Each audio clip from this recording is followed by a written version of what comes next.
ये पुराने समय की बात है जब एक गांव से थोड़ी दूर पर गांव का मुखिया एक मंदिर बनवा रहा था। वो जगह जंगल के बगल में ही थी। उस मंदिर के निर्माण में लकड़ियों का इस्तेमाल किया जा रहा था। मजदूर लकड़ियों को जंगल से काट कर लाते और फिर उन्हें तराशते थे। कभी लकड़ी की कटाई तो कभी छटाई चलती रहती थी। दोपहर के समय मजदूर खाने के लिए जाते थे।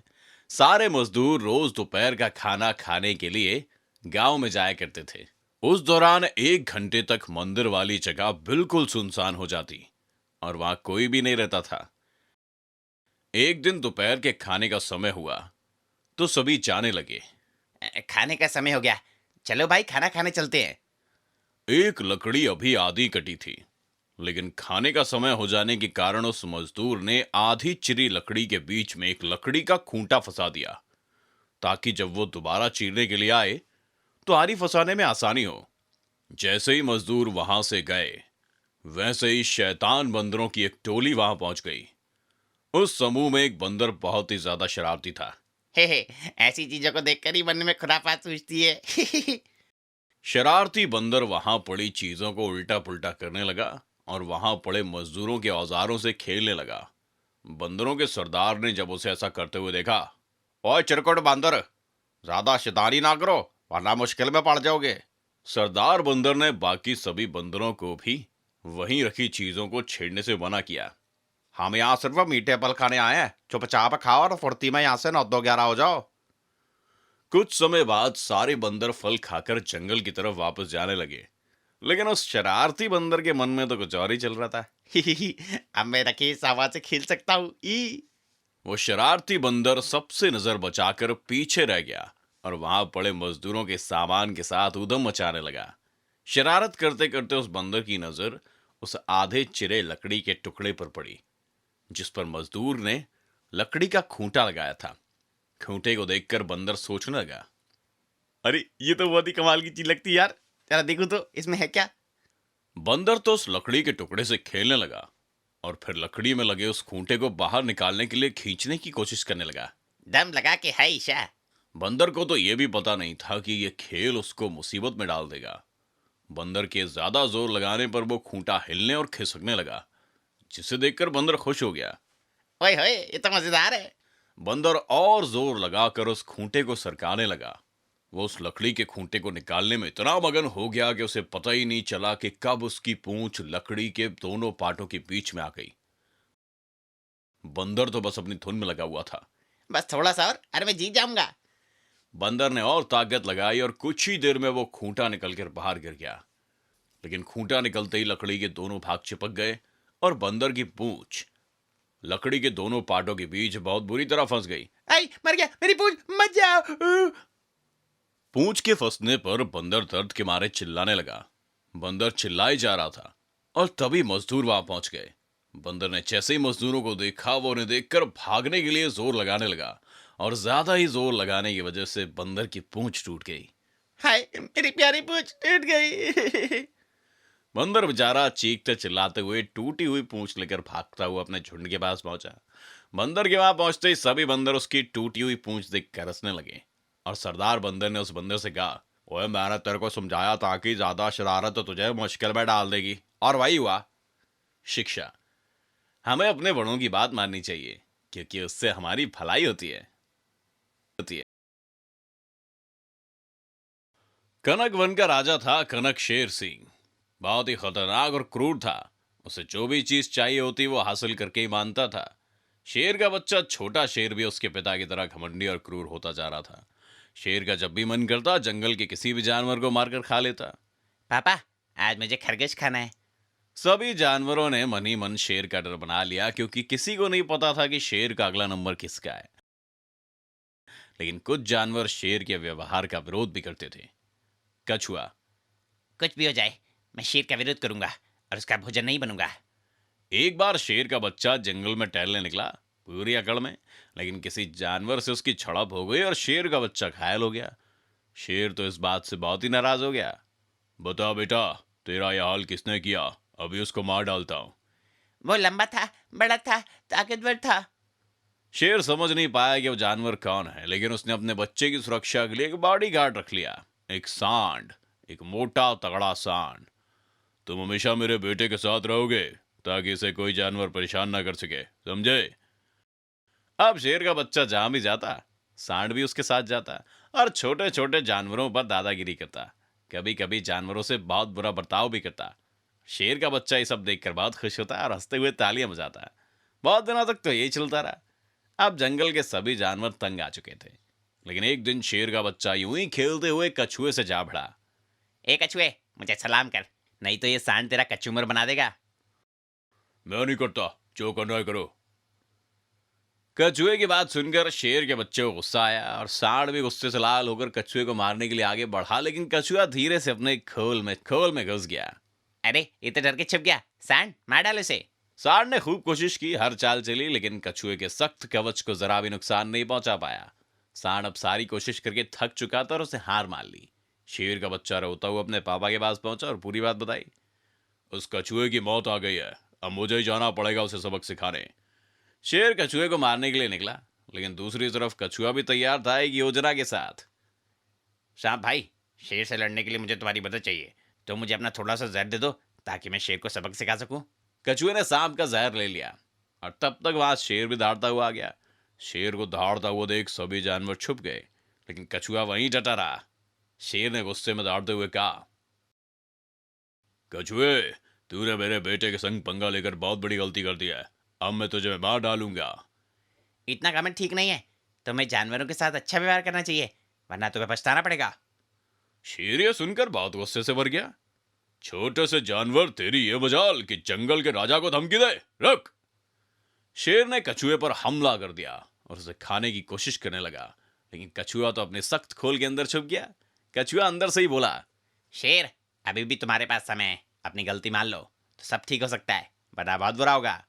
शेर और गुस्से में आ गया। वो कछुए को गुस्से से वहां पर पटकने लगा।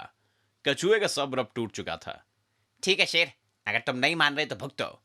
इतना कहकर कछुए ने सांप का जहर अपने खोल के अंदर से फेंका और जहर सीधा शेर की आंखों में चला गया और शेर जहर के असर से अंधा हो गया। ये क्या हो गया, ये क्या हो गया, मुझे कुछ दिख नहीं रहा। शेर को जीवन के लिए सबक मिल चुका था, लेकिन देर से, क्योंकि उसकी आंखें अब वापस नहीं आ सकती थी। चतुर खरगोश और शेर। जंगल का राजा शेर हमेशा सोचता था कि सभी प्राणियों में मैं ही सबसे महान हूं। अपनी महानता को सिद्ध करने के लिए उसने जंगल में एक प्रतियोगिता रखी।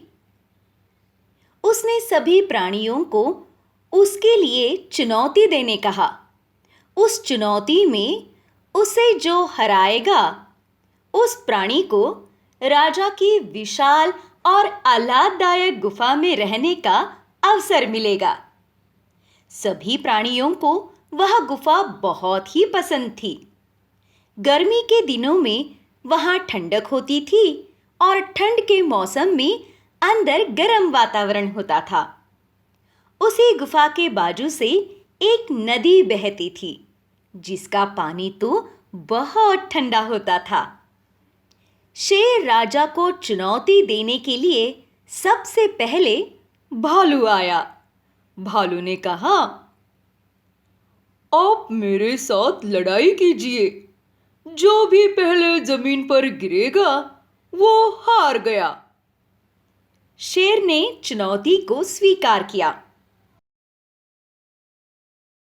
और कुछ ही मिनटों में भालू दर्द के मारे नीचे जमीन पर गिर गया और वो हार गया। फिर लोमड़ी ने शेर को चुनौती दी।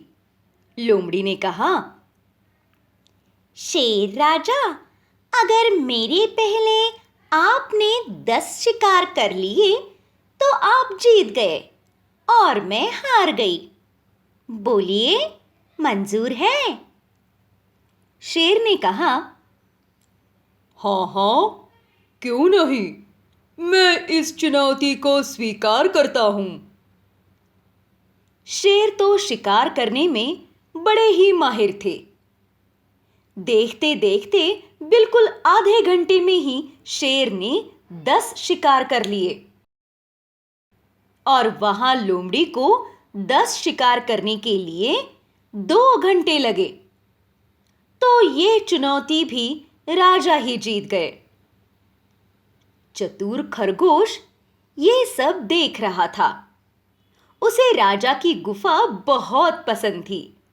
रोज उस मार्ग से आते जाते वह उस गुफा को देखकर उसमें रहने का सपना देखा करता था।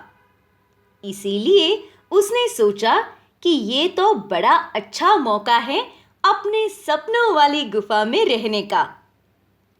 बहुत सारे प्राणियों ने शेर राजा को कई सारी चुनौतियां दी, जैसे कि दौड़ना, तैरना, ताकत दिखाना, लेकिन किसी ने उसकी कमजोरी के बारे में नहीं सोचा था।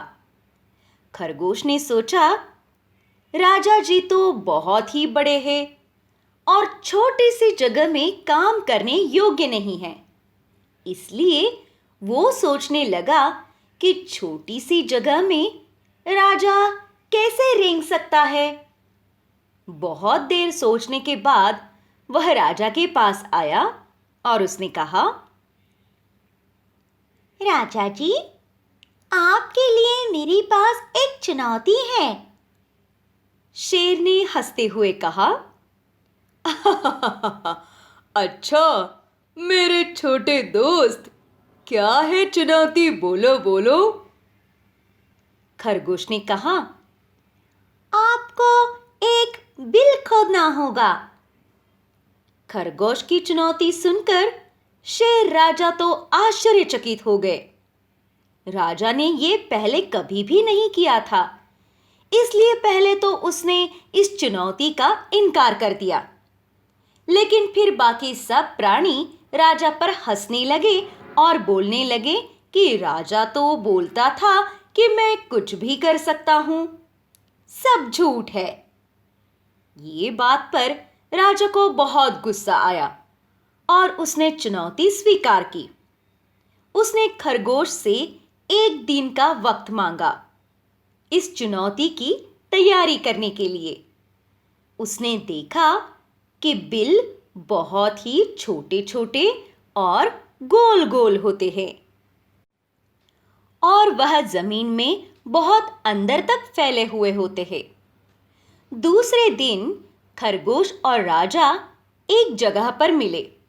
खरगोश ने कहा, राजा जी, अगर सूर्यास्त होने से पहले आपने बिल नहीं खोदा तो आप हार गए और मैं जीत गया। शेर ने अपनी अनुमति दर्शाकर दोनों ने अपना काम शुरू किया। खरगोश अपने छोटे छोटे पंजे से अच्छे से रेंग सकता था, इसलिए उसने बहुत ही आसानी से कम समय में वह मिट्टी उखाड़ दी। लेकिन शेर राजा के पंजे तो बहुत ही बड़े थे और तीक्ष्ण नाखूनों की वजह से उसे मिट्टी उखाड़ने में मुश्किल हो रही थी। देखते देखते कुछ ही घंटों में खरगोश ने जमीन के अंदर अच्छा सा बिल बना दिया। लेकिन राजा तो सूर्यास्त तक आधा काम भी पूरा नहीं कर पाए। राजा ने तो अपनी हार मान ली। बहुत ही खुश हो गया कि उसे उसके सपनों का घर मिल गया। वह अपने बच्चों के साथ उस गुफा में हमेशा के लिए रहने गया। अपने बच्चों के साथ वो बड़े प्यार से वहां रहने लगा। ध्यान में रखिए, जिन्हें अपनी कमजोरी और ताकत दोनों का पता होता है, उनकी जीत हमेशा होती है।